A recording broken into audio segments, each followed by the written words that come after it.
Secretariat നടയിൽ സമരമിരിക്കുന്ന വനിതാ CPO ഉദ്യോഗാർത്ഥിനികൾ അവർ ഇപ്പോൾ സമരത്തിലാണ്. അവർ ശയന പ്രദർശനം നടത്തി പ്രതിഷേധിക്കുകയാണ്. തത്സമയ ദൃശ്യങ്ങളിലേക്കാണ് ഇപ്പോൾ പോകുന്നത്.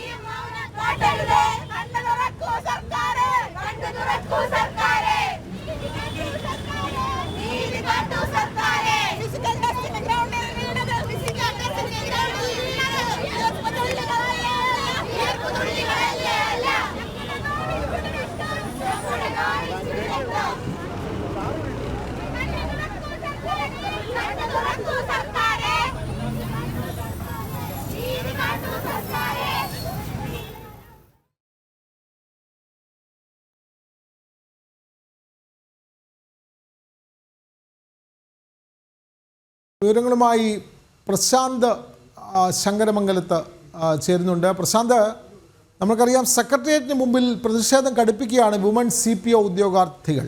അവർ ഉദ്യോഗാർത്ഥികളുടെ ശയനപ്രദക്ഷിണ സമരമാണ് നമ്മളിപ്പോൾ കാണുന്നത്. ഏപ്രിൽ 19 ഇവരുടെ റാങ്ക് പട്ടികയുടെ കാലാവധി അവസാനിക്കാനിരിക്കുകയാണ്. അവസാന നിമിഷം അവർ വേറെ ഒരു ഗതിയുമില്ലാതെ ഇത്തരത്തിലുള്ള സമരത്തിലേക്ക് നീങ്ങുന്നത്. കൂടുതൽ വിവരങ്ങൾ പ്രശാന്ത്.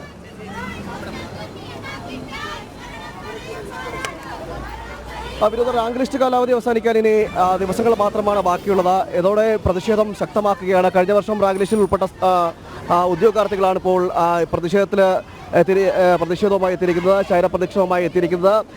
ഒട്ടേറെ സമയം കാത്തിരുന്നു തങ്ങൾക്ക് ഈ ഉദ്യോഗം ലഭിക്കുമെന്നടക്കമുള്ള ഒരു പ്രതീക്ഷയിരുന്ന പ്രതീക്ഷ അവസാനപ്പെട്ട പ്രതീക്ഷയും മങ്ങിയതോടുകൂടിയാണ് സമരം ആരംഭിച്ചത്. തുടർന്ന് നിരാഹാര സമരം ആരംഭിച്ചു. നിരാഹാര സമരം 4 ദിവസം പിന്നിടുകയാണ്. ആ പിന്നിടുന്ന സാഹചര്യത്തിൽ കൂടിയാണ് പ്രതിരോധം തീർത്തുകൊണ്ട് ഇപ്പോൾ ഈ സെക്രട്ടേറിയറ്റിന് മുന്നിൽ പ്രദക്ഷിണം ചെയ്തുകൊണ്ട് ശയന പ്രദക്ഷിണം നടത്തിക്കൊണ്ട് പ്രതിഷേധിക്കുന്നത്. നിരവധി ഉദ്യോഗാർത്ഥികൾ ശയന പ്രദക്ഷിണവുമായി രംഗത്ത് വരികയും ചെയ്തു. വലിയ പ്രതിഷേധമാണ് ഇപ്പോൾ ശക്തമായിക്കൊണ്ടിരിക്കുന്നത്. ഈ അവസാനപ്പെട്ട പ്രതീക്ഷയും ഭംഗിയോടുകൂടിയല്ലേ ഈ ശയനപ്രദക്ഷിണത്തിലേക്ക് എത്തിയിരിക്കുന്നത്? അതെ, ഞങ്ങൾക്ക് വേറെ ഒരു വഴിയില്ലാത്തത് കൊണ്ടാണ് ഞങ്ങളിപ്പോൾ ശയനപ്രദക്ഷിണത്തിൽ എത്തിയിരിക്കുന്നത്. ഞങ്ങളത് അർഹതപ്പെട്ട ജോലിയാണ് ഞങ്ങൾ ചോദിക്കുന്നത്. ഫിസിക്കൽ ടെസ്റ്റിന് ഗ്രൗണ്ടിൽ വീണത് വേർപ്പ് തുള്ളികളല്ല. നമ്മൾ കഷ്ടപ്പെട്ടാണ് ഞാൻ അത്രയും ഫിസിക്കൽ പാസ്സാക്കി എടുത്തത്. ഇപ്പോൾ ഇവർ കൊണ്ടുവന്നിട്ടുള്ള പുതിയൊരു നിയമം എന്ന് പറയുന്നത് 9:1 എന്നുള്ള പ്രപ്പോഷൻ, അത് പ്രകാരം മാത്രമേ നിങ്ങൾക്ക് ജോലി നൽകൂ എന്നുള്ളതാണ്. അപ്പോൾ വളരെ കുറച്ച് ചുരുക്കം നിയമനം മാത്രമേ ഞങ്ങൾക്ക് ഉണ്ടായിട്ടുള്ളൂ ഇതുവരെ. അതുതന്നെയാണ് വിനോദ്, ഈ പ്രതിഷേധം ശക്തമാവുകയാണ്. പലതവണ കാത്തിരുന്നു, നിരവധി തവണ കാത്തിരുന്ന സാഹചര്യമൊക്കെ ഉണ്ടായിരുന്നാൽ അതിലൊന്നും ഈ അനുകൂല സമീപനം അല്ലെങ്കിൽ ഈ റാങ്ക് ലിസ്റ്റിൽ നിന്നുമുള്ളൊരു അനുകൂല പ്രതികരണം ഉണ്ടാകാത്തതോടുകൂടിയാണ് സമരം ആയി വരേണ്ട സാഹചര്യം വന്നത്. ഈ വരുന്ന 19-ാം തീയതി ഈ റാങ്ക് ലിസ്റ്റിൻ്റെ കാലാവധി അവസാനിക്കാനിരിക്കുകയാണ്. അവസാനിക്കാനിരിക്കെ കൂടിയാണ് ഇപ്പോൾ പ്രതിഷേധം കൂടി ശക്തമാക്കുന്നത്. ശയനപ്രദക്ഷിണം നടത്തി പ്രതിഷേധിക്കുന്നത്. നേരത്തെ ശയനപ്രദക്ഷിണം നടത്തിയ ഒരു ഉദ്യോഗാർത്ഥിക്ക് ദേഹാസ്വാസ്ഥ്യം അനുഭവപ്പെട്ട സാഹചര്യം കൂടി ഉണ്ടായത്. ഇപ്പോഴും മറ്റൊരു ഉദ്യോഗാർത്ഥിയും ദേഹാസ്വാസ്ഥ്യം അനുഭവപ്പെടുന്ന ഒരു സാഹചര്യമാണുള്ളത്. വലിയ രീതിയിൽ പ്രതിഷേധം ശക്തമാകുന്നുണ്ട്. നമുക്കറിയാം, സർക്കാരിൻ്റെ ഭാഗത്തു നിന്നും ഇത്തരത്തിൽ കഴിഞ്ഞ ദിവസവും വലിയ സമരം ഈ സെക്രട്ടേറിയറ്റ് മുമ്പിൽ കണ്ടതാണ്. ഈ CPO പുരുഷ ഉദ്യോഗാർത്ഥികളുടെ സമരം കണ്ടതാണ്.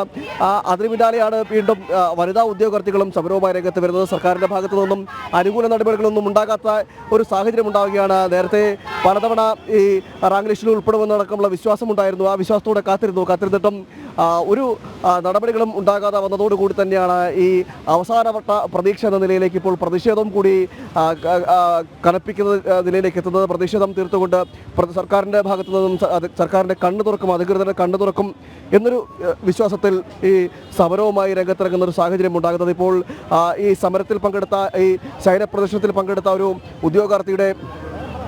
ഉദ്യോഗാർത്ഥിക്ക് ദേഹാസ്വാസ്ഥ്യം അനുഭവപ്പെട്ട സാഹചര്യമുണ്ട്. ഒപ്പമുള്ളവർ ചികിത്സ നൽകുന്നൊരു കാഴ്ച കൂടിയാണ് ഇപ്പോൾ നമ്മൾ കണ്ടുകൊണ്ടിരിക്കുന്നത്. വലിയ രീതിയിലുള്ള പ്രതിഷേധവും ശക്തമാകുന്ന ഒരു സാഹചര്യമുണ്ട്. മറ്റ് 3 വിദ്യാർത്ഥികൾ ഇവിടെ നിരാഹാരം ഇരിക്കുകയാണ്. കഴിഞ്ഞ 4 ദിവസമായി യാതൊരു സമീപനങ്ങളും യാതൊരു നടപടികളും ഇതുവരെയും ഉണ്ടാകാത്ത ഒരു അവസ്ഥ കൂടി വന്നതോടുകൂടി തന്നെയാണ് ഈ പ്രതിഷേധം. ഇപ്പോൾ ദേഹാസ്വാസ്ഥ്യം അനുഭവപ്പെട്ട ഉദ്യോഗാർത്ഥിയെ ആംബുലൻസിലേക്ക് കയറ്റിക്കൊണ്ട് പോകുന്ന ഒരു കാഴ്ചയാണ് നമ്മൾ കണ്ടുകൊണ്ടിരിക്കുന്നത്. പ്രതിഷേധവും ശക്തമാകുന്നുണ്ട്. സെക്രട്ടേറിയറ്റിന് മുമ്പിലാണ് പ്രതിഷേധം വുമൺ CPO ഉദ്യോഗാർത്ഥികൾ സമരം ഘടിപ്പിക്കുന്നത്. അവർ സത്യാഗ്രഹ സമരം തുടരുന്നതിനിടെയാണ് സമരത്തിൻ്റെ ഭാഗമായി ഇന്ന് ശയന പ്രദക്ഷിണം നടത്തിയത്. CPO ഉദ്യോഗാർത്ഥികളുടെ സമരം അവിടെ തുടരുകയാണ്. ഏപ്രിൽ 19 ഇവരുടെ റാങ്ക് ലിസ്റ്റിൻ്റെ കാലാവധി അവസാനിക്കാൻ ഇരിക്കുകയാണ്. അപ്പോഴാണ് എല്ലാം പാസ്സായ, പരീക്ഷയും പാസ്സായി, കായിക ക്ഷമതാ പരീക്ഷയും എല്ലാം പാസ്സായിട്ടും ജോലി ലഭിക്കാതെ ഇരിക്കുന്നവർ, അവർക്ക് അവകാശപ്പെട്ട ജോലി അല്ലെങ്കിൽ അതിനുവേണ്ടി അർഹരായവരുടെ പട്ടികയുടെ കാലാവധി അവസാനിക്കാനിരിക്കുമ്പോഴാണ് അവർ സമരവുമായി, ശയനപ്രദക്ഷിണവുമായി ഇപ്പോൾ അവിടെ സെക്രട്ടേറിയറ്റ് നടയിൽ രംഗത്തുള്ളത്. വിവരങ്ങൾ നൽകുകയായിരുന്നു പ്രശാന്ത് ശങ്കരമംഗലത്ത്.